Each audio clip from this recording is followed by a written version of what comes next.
33 anos já haviam se passado e o Brasil prosseguia com a política do café com leite. É a vida, né, gente? Mas tudo mudaria em 1930. E a culpa disso tem nome e sobrenome: Washington Luiz. Para quem não lembra, a política do café com leite funcionava assim: os presidentes eram mineiros ou paulistas. Quando um paulista saía do governo, ele indicava um mineiro, e basicamente o mineiro era eleito.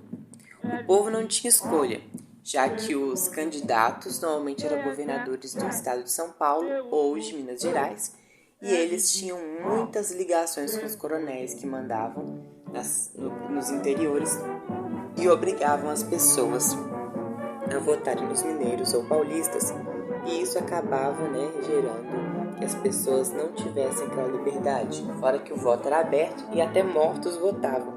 Para quem não lembra, é bom assistir o vídeo da República do Café com Leite só para memorizar. Mas então, bora focar no assunto de hoje. Em 1930, o presidente Washington Luiz, um paulista, indicou para as eleições daquele ano outro paulista, quebrando o ciclo, e isso deixou os mineiros insatisfeitos. Para concorrer com Júlio Prestes, eles criaram a Aliança Liberal, ou AL.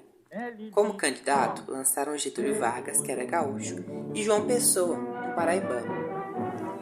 Bom, tudo podia dar certo, já que Minas era uma grande potência da época, e o Rio Grande do Sul e a Paraíba estavam juntos. Fora que tinha muitas pessoas que não concordavam com a República do Café com Leite, então claro que eles teriam apoio de todas essas pessoas, E os coronéis estariam divididos, já que São Paulo e Minas Gerais estariam disputando em uma mesma eleição. E isso basicamente dividiria o país naquela época. Em 1930, então, a eleição de fato dividiu o país e Júlio Prestes foi eleito presidente, com 59% dos votos contra 41% de Getúlio Vargas. As coisas podiam terminar aí, mas não terminaram. Em 26 de julho de 1930, João Pessoa é assassinado e os mandantes provavelmente foram os paulistas e muitas suspeitas tiveram. Em decorrência disso e de outros motivos, os gaúchos, apoiados por paraibanos, mineiros e várias pessoas que não concordavam com a política do café com leite, invadiram o Palácio do Gabinete, tiraram o presidente Washington Luiz e empossaram Getúlio Vargas como presidente da República, na época, Estados Unidos do Brasil. Então, Getúlio Vargas, mesmo não eleito, tomou posse em 1930 e Júlio Prestes nem chegou a tomar posse. É a vida, né? Mas uma coisa boa poderia acontecer. O fim da República do Café com Leite terminava ali. Talvez se não houvesse Washington Luiz indicando outro paulista, talvez a República do Café com Leite terminaria só muitos anos depois. Mas então, com Getúlio Vargas sendo nomeado presidente do Brasil, o Brasil não seria mais o mesmo. E aí entramos no Estado Novo ou na Era Vargas. Getúlio Vargas não estava no poder democraticamente, já que ele tinha tomado o poder. E por conta disso, durante todo o seu mandato de 15 anos, isso iria o perturbar. Getúlio Vargas, ele não havia sido eleito, mas estava no poder. E ficou até 1945. Foi 15 anos de mandato e mais o segundo mandato, que teve 3 anos, mais ou menos. Sendo assim o presidente que mais ficou tempo no governo, totalizando 18 anos. Mas ainda vamos focar no primeiro. Getúlio Vargas pegou um país que tinha uma economia de um país colonial. Um país que tinha uma economia girada somente em um grande produto, que era o café e o leite.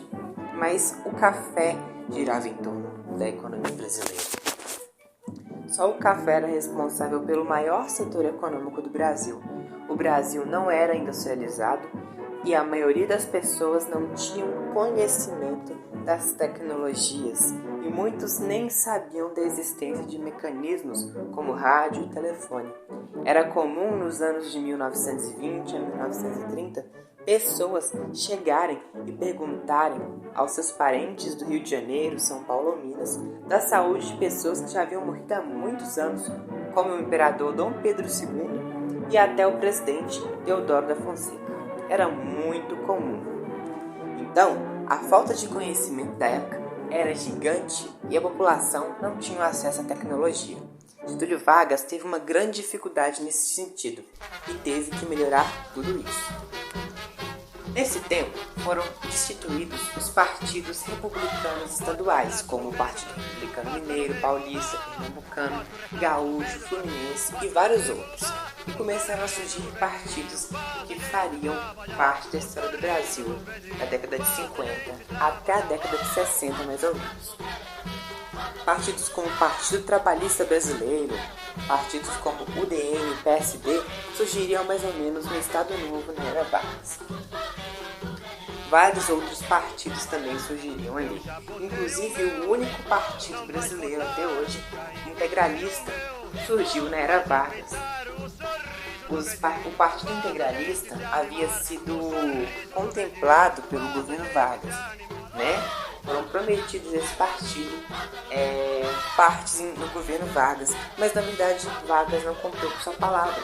Então, Plínio Salgado, que era o líder dos integralistas, organizou uma invasão ao Palácio do Gabinete, tentando matar até o presidente Getúlio Vargas, mas deu errado.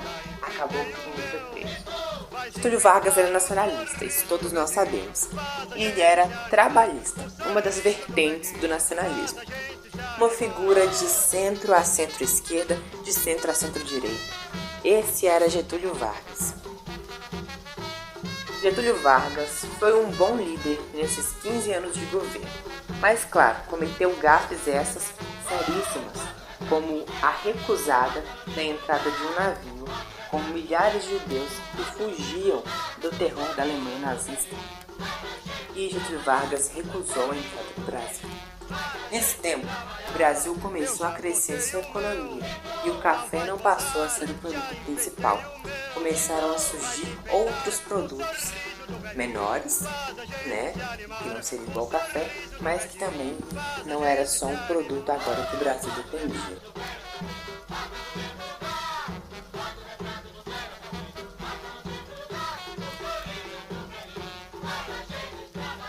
Então, o ciclo da borracha também começaria a ganhar força mais ou menos nessa época.